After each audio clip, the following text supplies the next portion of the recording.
Digital Audio Health by Cymatrax.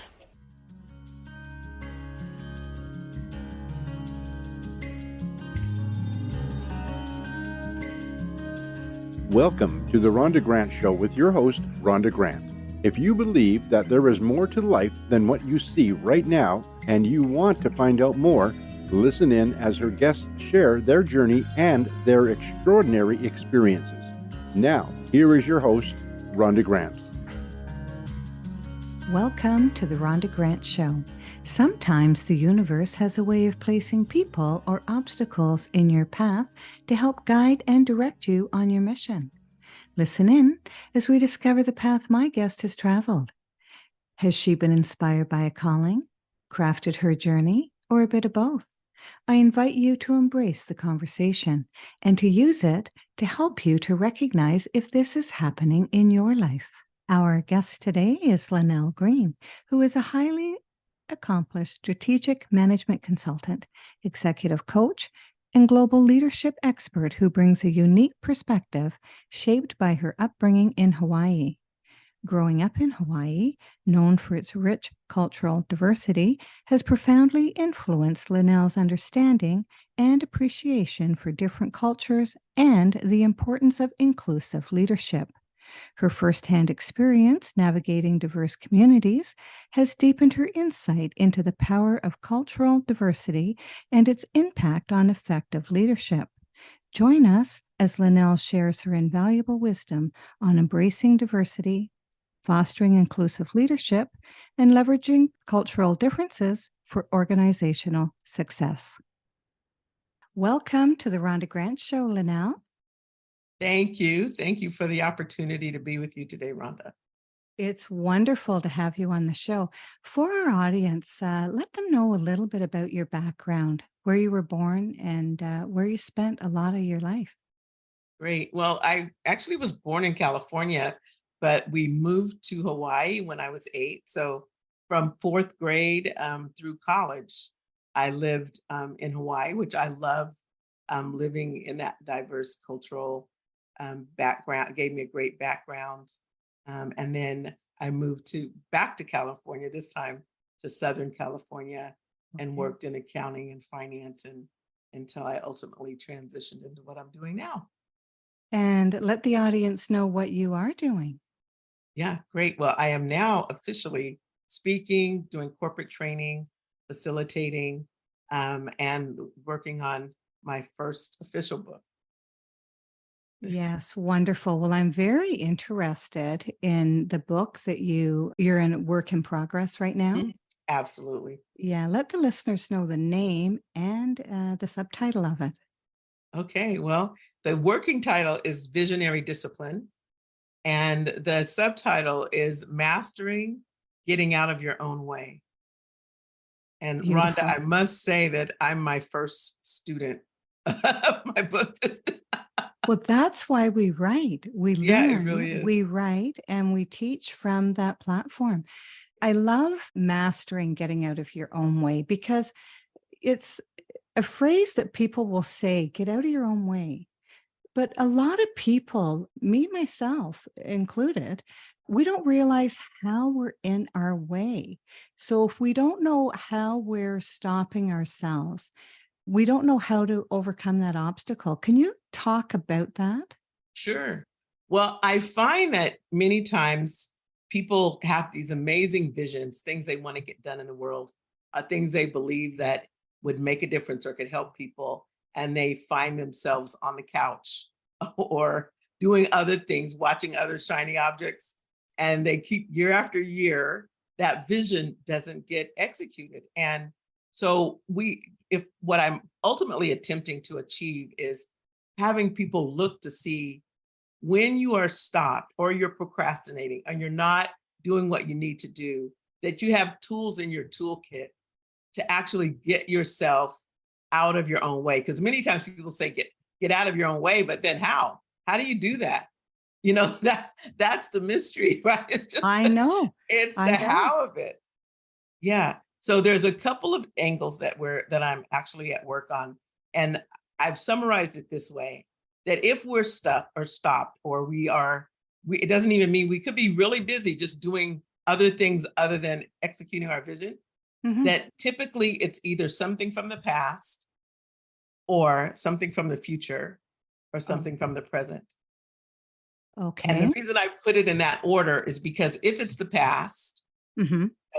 past failures, things that were said to you, things that have you feel like you can't do it or aren't good enough, aren't blah, blah. There's all of that stuff from the time we were born until now that Yes. is sitting there, right? And if we haven't processed it properly, Yeah. it can at times hinder us from going forward into executing what we want to execute.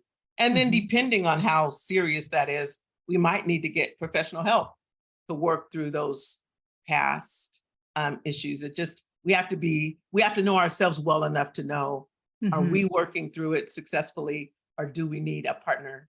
And however that shows up for people to work through Right. those past things that are stopping us.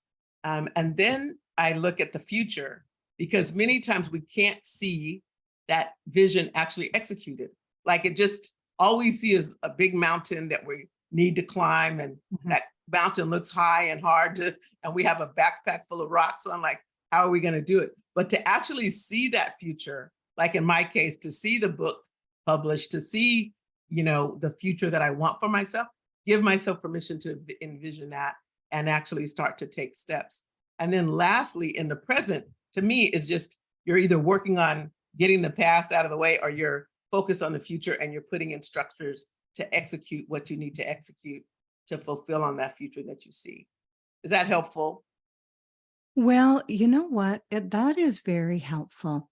And when you say the future, I really love that you put that in there, because we sometimes forget to look into the future and visualize our success on the other side, which is waiting on the other side for us. We just have to reach out and get it. And one of the words that continues to be used is manifesting. So is it in line? Are you speaking in line with manifesting? Absolutely. Mhm. Absolutely. Because I do firmly believe that we have to know we have our hands on the steering wheel and of our life and our Yeah. destiny. And if we think we don't, then we'll just be a victim of whatever shows up, and just be, kind of floating out with where on the ocean tide, wherever the wind takes us, wherever the waves takes us. And there are people that live that way, and God bless them. But I believe that we have more power than we give ourselves permission at times. And that if we Mm. own the fact that we can have our hands on the steering wheel, and we can then declare what we want to manifest, and actually that's also part of the discipline. When we talk about visionary discipline, is having Mhm. the discipline to manifest and hold on, because many people will start manifesting, and then as soon as things get difficult, or they don't think it's looking the way they thought it would look, then they give up. So the discipline to even hold on to what you intend to manifest is also very important. Yes, because a lot of people get to a certain point and then they stop right before success is That's there. right. I'm not sure why that is. Do you know why that is? Well, I have my theory is, once again, either past, Mhm. present, or future, Right. because sometimes it's the work. One of the things we sometimes overstep is the fact that to get anything done is work. It's going to be work. Just like I know with what you do in what the book that you've written, and books, and all the what you do to share what you believe out in the world, it takes work. Mhm. And sometimes people just don't want to do the work. Like you talked about posting on LinkedIn, you talk about, speaking and the things that you do out in the world. Sometimes people want the easy way. They don't want to do the work, get up early, stay up Ah, late, do the thing, whatever, take the yeah. time to get quiet. I mean, that was a big piece of me shifting into Mhm. to writing, because accounting and finance is about doing and grinding things out. So to say I'm going to write, then I have to get the practice, create the practice in my life of having quiet time. And that's a different discipline It is a than different the discipline. discipline that I was accustomed to. That's right. It is a different discipline, but not only that, you're using a different side of your brain. Absolutely. It can be painful. That's right. right? Yeah, And yeah, it can be. And, I think that sometimes people are afraid of success for themselves because they think it might change them, change the people around them. I'm not quite sure. But I find I had a 9 to 5 job that I worked in, and I was always looking forward to getting home. I was always looking forward to the weekend. I was mhm, always looking forward to a vacation. And I really wanted to look forward to working for myself. And so I am excited about getting up in the morning. I get up early because I have so many things that I want to do and want to accomplish in the day. And I think that if you're excited about your life and what you're doing, I think that getting up early is easy. Do you? yeah, I do. I do, but you bring up a great point though, and that is that you've found what you care about and what excites you. So you have a reason to get up. You're not hitting the snooze button 4 or 5 times because you don't want to face the day, right? So I think that's important that people are doing things they love and care about and they're passionate about. And I know sometimes people need to work a job to get to a place where they can Oh, actually yes. do that. But I do think, to your point, to be aware of that and, and be intentional about manifesting the life that you can live consistent with your passion, consistent with the things you love and the difference you want to make in the world. I think being willing to manifest that and do the work, I think are some of the things that we have to focus on to actually have the discipline to execute and to have what we want. And I also think being able to create a future, many times when people say they're stuck, I can ask that simple question, well, what do you see for your future? And if they don't see anything, well, then of Mhm. course you're stuck. It's like sitting at a stoplight and you're not moving and the light turns green and you don't know if you want to go straight or left or right. So you're just sitting there with your engine idling. And I think many times in life, that's what people are doing. The light has turned green and they Mhm. are sitting there idling because they haven't chosen the route that's best for them and Mhm. aren't willing to pay the price for that route as well. Mhm. And the other point might be that people just don't know what they should be doing. That's right. They're lost. Yeah. And I mean, I don't mean they're lost in life, but they're lost in a sense that they know what they don't want, but they really don't know what they do want to the point where they'll commit themselves to it. Yeah, you're absolutely right. But I do think that, what we talked about a little earlier, being willing to get quiet, I think we can discover what we want, but that even takes discipline to slow Mhm. down, to get Yes. quiet, and to talk Yes. to mentors and talk to people that know you, talk to, have a trusted community. I believe we as adults, we need a village as well, right? We It do. takes a village. We It do. takes a village. It Yeah, still takes a village. it still takes a village, but you know what? If you find a mentor to help you, you'll go from 0 to 100 very, very quickly, That's and right. you will make the money to pay for that mentor. That's right. And sometimes we want to struggle on our own and we want to listen to other people. And sometimes other people may not have our best interest at heart. Absolutely. And these are one of the things that we talk about on the show sometimes is to help the audiences. Um, if you're thinking about, going into a certain field because you love it, keep that love alive. Do your studying, do everything you can to learn as much as you can before you open up your business or whatever you're going to do. One of the things that you said that I really liked was you said your toolkit. And I really like that because mostly we think of construction people have toolkits, right? But we're talking about an emotional toolkit, aren't we? We are. Can you discuss that? Yeah. Well, I firmly believe that first of all, we as human beings, we didn't get a handbook when we got here, right? There's no like No. the truth about how to live this journey. Yeah. And even if you believe in reincarnation, you don't know what you're coming back as. So I like to kind of put two bookmarks on this life. so so we can look to see Like, how can I live my best life? And I think one Yes. of the ways that we can build our toolkit is to understand, once again, I'm in my past, present, future, to understand our past. And like for me, for example, I grew up with, there were 6 of us, 3 boys, 3 girls, and my dad was in the military. So I have a tendency, I have to pay attention because I have a tendency to just shut up and march because nobody was asking us, how do you feel? You No. know, it was none of that. I don't think ever in my growing up that it's my mom, how do you feel about that? Never. That was Never. part of the No. dialogue. So No. in my toolkit, I actually have to have in my toolkit to ask myself, how do I feel? What am I Ah, sensing? Because I have a resistance to it. I will just create a plan and run.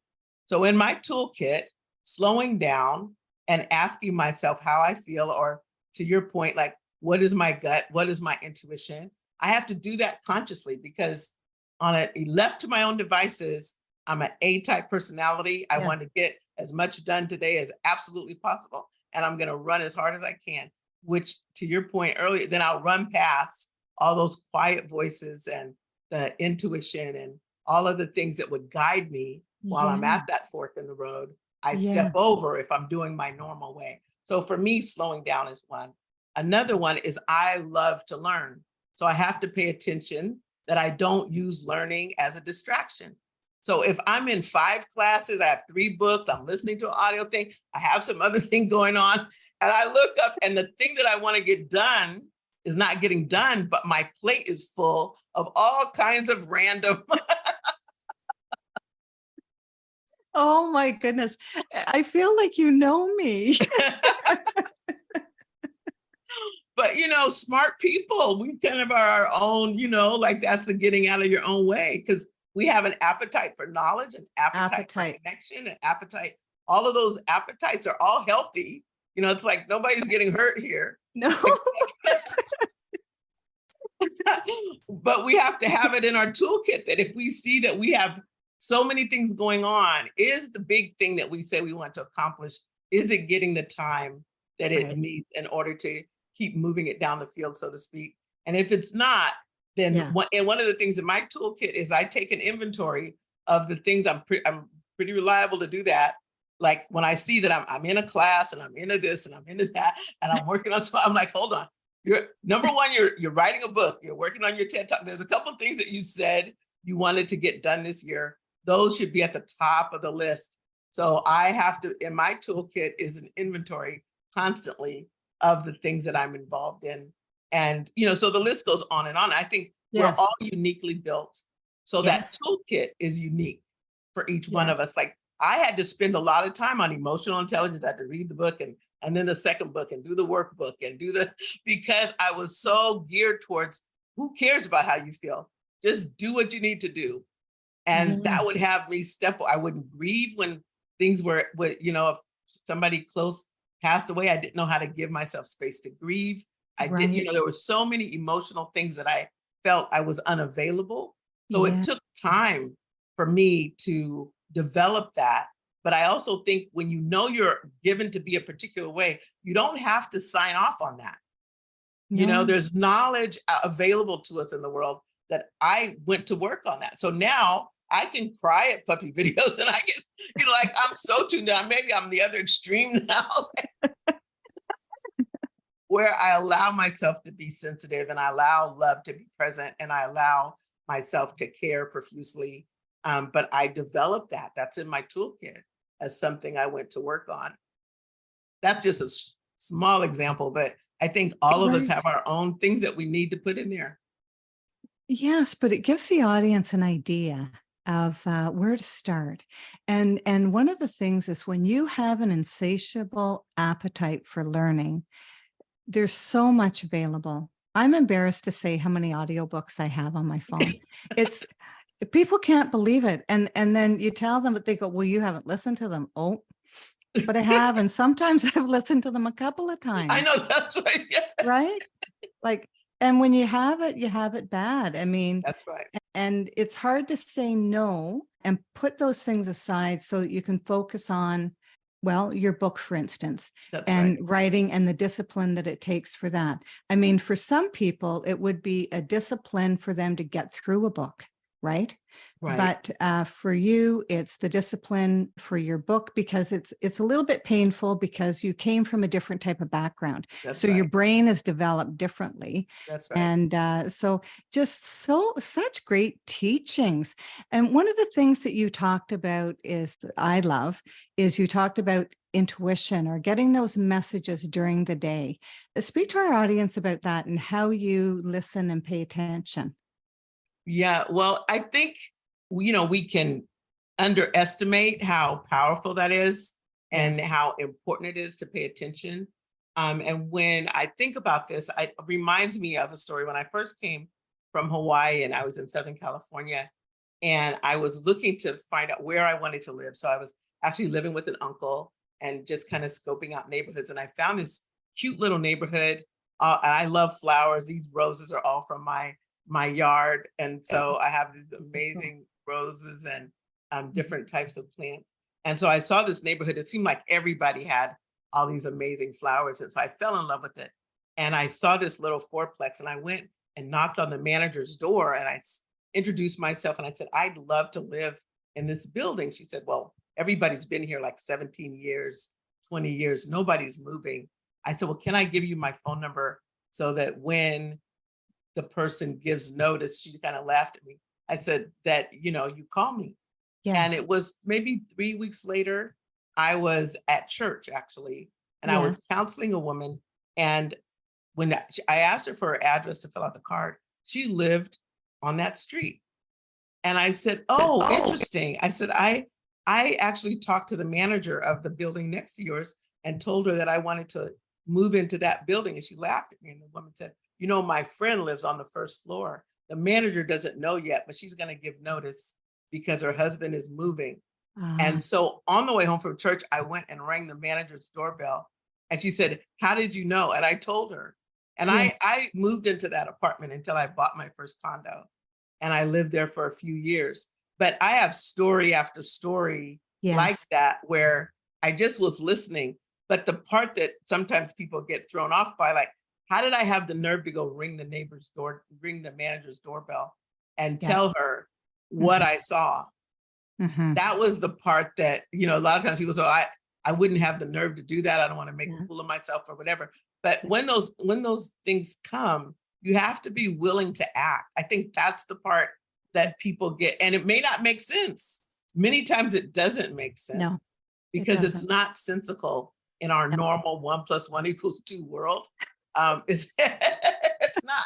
So you learn that even right now, this pivot to write the book and start speaking is all inside of an intuition, like to actually stop consulting. And I was doing well consulting and Yes. stop doing. I have a tax practice. I'm an enrolled agent with the IRS, and to start to reel all of that back and write the book and start speaking and do a TED talk. Now, logically, none of that makes sense. I'm like, Lynell, your life is going well. You can lead your whole life sitting here. I have clients, executives that I coach all around the world. Literally, I'm in Yeah. 3 to 5 countries every week. So I have this amazing life, and yet I know, like I know my name, that it's time to pivot. And so I'm honestly just saying yes to that without any assurances that I'm doing the right thing. Mhm. Well, taking action is a big thing for people. They don't want to do it. They go, "Oh no, I'll bother somebody." They start thinking about the other person instead of themselves. But the thing is that you saw the coincidence in you doing that, then seeing that lady, then going back there, and you ended up living there. And I Mhm. imagine you were very happy there. I was very happy. It was exactly what I wanted. And it You, was perfect for me coming from Hawaii and being in a neighborhood where everybody knew each other and they Mhm. accepted me and welcomed me. It made a huge difference in my life. Yes. And so you would tell people to listen to those inner voices, those messages, and things like that then. Right. I would definitely. And I would tell them to act on them. And I tell when people say, "Well, what if I'm wrong?" I said, "It's okay because you get better over time." And nobody's going to die. Nobody's going to bleed out. Like what I also ask people, what's the worst that can happen?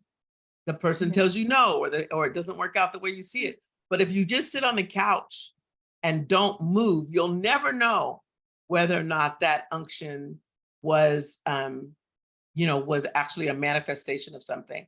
And I think what the other thing I say to people is that, when we look at even technology, our iPhones and you and I are on Zoom right now. Somebody was Yes. sitting somewhere and imagined a video conferencing platform that people could connect to each other. That was somebody's vision, somebody's unction, somebody's intuition, and then they acted on it. Mhm. Everything in life, the chair I'm sitting on, and the carpet on my, like you look around your life, Everything. everything was somebody else, somebody had a vision that they executed. So why Yes. not you? Is what I say to people. Why not Yeah. you?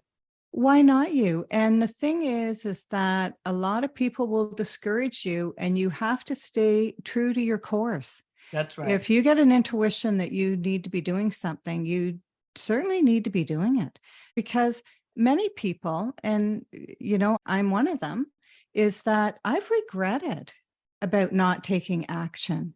I've regretted opportunities that I turned down because I didn't feel I was ready for them. That's right. And, but a lot of people do that. It's what we do as human beings. We do that. You're listening to the Rhonda Grant Show right now, whose podcast has been treated with digital audio health by my sponsor, Symatrex. And today I am speaking with Lynell Green. Please let the audience know how they may reach out to you. And again, the name of your book. Great. Thanks, Rhonda. So the name of the book is Visionary Discipline, Mastering the Art of Getting Out of Your Own Way. And I'm really excited about this book being out in the world. And I always say I'm my first student. And the best way to get in touch with me is through email. It's Lynell at Lynell's Place. That's Lynell at Lynell'sPlace.com. That's the best way to reach me. And also on my website with the same name, you can also reach me there. Yes, thank you very much. Do you feel that you've been called, or you've crafted your journey, or a bit of both? A bit of both. I think the part that I would say was crafted was where I listened, like, that Yes. was on me to listen. I definitely believe that I'm called. I've believed that since I was very young, that Mhm. that I was always in leadership roles. I ran for office in elementary school and high school, college, always at the microphone with a commitment to lead and help other people expand their leadership. It has been my mantra as long as I can remember. So I know that was a clear calling, the leadership aspect of my life, and supporting others and seeing their leadership and seeing that they are the CEO of their life. And it's up to them to lead and guide the direction of their life. That they're not a victim, and they definitely are not a passenger on this ship. That it's important that they realize that you're the CEO, you're in charge over there. Whether Mhm. you take charge or not is another thing. This may be the first time that people are hearing this, and they don't realize that they are the CEO of their own life.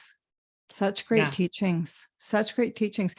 You know, everyone is afraid, I think, before they start on a new venture. And I think that the people who make them do the things that other people don't are the ones who are successful. that's You right. have to really dig down deep and make yourself not watch television, to make yourself listen to a book, to make yourself write down those things, those thoughts that are coming to you, That's right? right. That's Yeah. right. Yeah. Absolutely. Well, that fear, Rhonda, you and I both, I mean, I know you have fears in your life. I have fears in my life for Oh, sure. yes. But those cannot be things that stop us, though. That's the difference. Having saying I'm afraid is a way to be honest with yourself. But Yes. I also feel that can't be it can't be a red light to stop you. It's back to what is courage, like being afraid and doing it anyway, right? Being willing to know that going into that next domain or that unknown area, you might be uncomfortable, you might be afraid, but you'll never find out what you're capable of if you don't go. Right. Yes. Perfect. Perfect. What extraordinary discovery have you found in your life?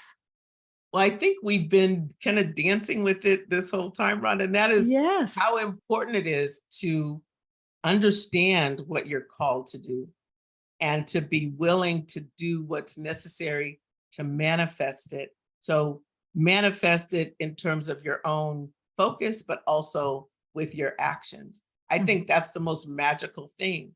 And I tell people like things that you do right now that are easy, like maybe you ride a bike every day.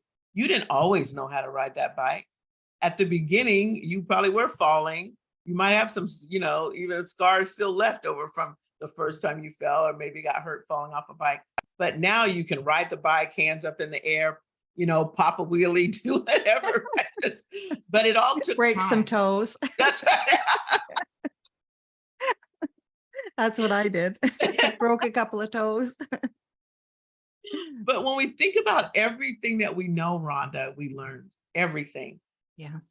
Everything. We weren't born knowing how to tie our shoes or anything like that. So if we can keep that beginner's mind as Mhm. we get older and as we mature, as children, it's an automatic, but then we start to get smart. We fall a few times too many. We start to get apprehensive and then we have these logical, like we laughed about spreadsheets going on in our head about the pros and the cons and the probabilities of this, that, and the other, and other people's opinions and voices and what Mhm. they think we should or shouldn't be doing. But if we could just own the fact that we keep beginner's mind, keep our intuition alive and active, and honor that tuition by continuing to manifest and do the work, life can be magical. Even when it's tough, it can be magical. Oh, yes. And when it's tough, it's easy to give up. That's Um, right. but when it's tough, it's a test to your character. I mean, things aren't easy in life. But, the more practice you get at it, the more you realize that there is a flow that happens with that when you start something new. And it's just like math or That's anything, right. science. That's right. It's hard in the beginning, messy in the middle, and beautiful at the end. That's a Yeah. Robin Sharma quote, right? But yeah, so is there anything else that you'd like to talk to us about? Well, I do think that there's a couple of things because of my business background. One of the things that I encourage people to distinguish for themselves is their own, especially if they're working for a big company, they Mhm. know their company's mission, they know their company's vision, they know the values that their company considers to be the primary values. But I think we don't take the same amount of time and energy to be clear about our own mission, our own Yes. values, our own Yes. vision, like that we have our own, you talk about a customer's journey, that we're clear that we are our first customer and that we're paying attention to our own journey, that Mhm. we are the same way you walk in certain stores, you can expect that the piano will be playing, that somebody's going to greet you within so many seconds, so many minutes Mhm. of you coming in the door. They have like a customer service standard that they Yes. treat their customers. Well, we need to have that for ourselves. What is the standard that we actually honor with how we Yes. treat ourselves and treat the other people in our life? I think if we take the time to really do that thinking, and actually embrace our own zone of genius as we do that, everybody's not the greeter at the door. Some people are the masterminds behind the door. Some people are the ones playing the piano. Some people are the ones showing people the stock, whatever. Like you go in I'm visualizing a department Yes. store. There's all of these people that have different jobs, and all those jobs are important. And I think if we can embrace that as human beings, that we all have a job while we're here. And if we can, the closer we can get to knowing what that job is, the better we can get at it. Kind of back to what we were talking about a few minutes ago, Rhonda, about finding your passion. I Mhm. think that sometimes people are uncomfortable because they're at the door greeting people and they hate that. Like there's, they just That they'd much rather be in the back organizing the stock by color and Yeah, stacking the yeah, boxes perfectly in order. And like that would bring them joy to have order back there. They don't want to, deal with the public that way. And I think yes. sometimes we dominate ourselves into trying to do the thing that it looks like we should be doing, as opposed to owning how we're organized and what Hmm. brings us joy. Hmm. And I think that if we could say, I wish I would have, if we could look at ourselves in the future and look back over our lives and say, I wish I would have, Mm, because it's not really sometimes for some people until they get older that they realize how much time has actually passed and how what would have been easier for them younger is going to be a little bit harder for them when they're older. that's And right. I think that if we lived our life saying, I wish I would have, well, what would have that been? If that you wish you would have done what? You wish you would have said what? And if you just lived your life in that mindset and not let yourself away with losing time, That's beautiful. right? I think that it would hit home to us a little bit better, right? Yeah, no, I agree, because time, it is an illusion. It just comes and goes. And It you're does. right. You get to 80 years old and you go like, oh my goodness, I should have done this and I could have done that. And I think that taking constant inventory of where you are and what you see for yourself in the future and tending to that gap. There's Mhm. always a gap between where you are and where, if you have a goal, there's a gap. There's Yes. things you don't know. There's people you don't know. There's stuff you need to learn.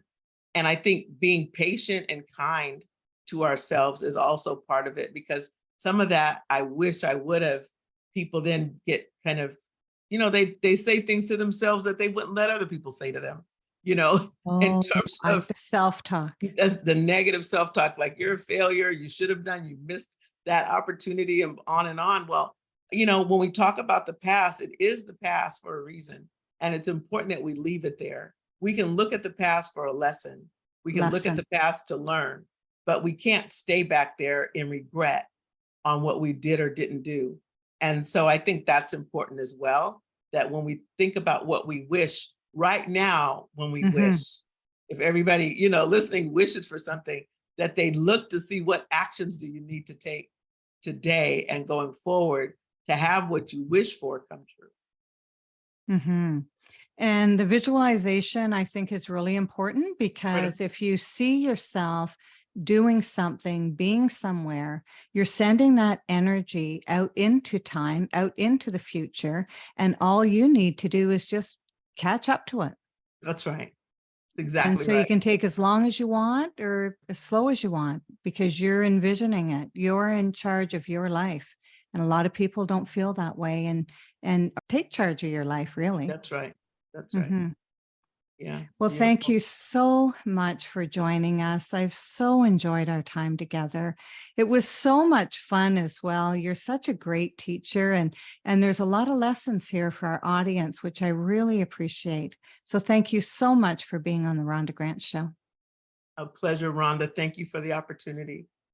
You're welcome. Theme song for the Rhonda Grant Show is Sun on the Water, composed and performed by my friend John Park Wheeler. This is Rhonda Grant with the Rhonda Grant Show, author of Magical Forces Within, Extraordinary Discoveries in an Ordinary Life, inviting you to look for the magical forces within yourself today and every day. Thanks for tuning in to the Rhonda Grant Show with your host, Rhonda Grant. If you would like to find out more information about Rhonda and her upcoming guests and the work that she does, go to her website, rhondagrantauthor.com. That's rhondagrantauthor.com. Digital audio health by Cymatrax.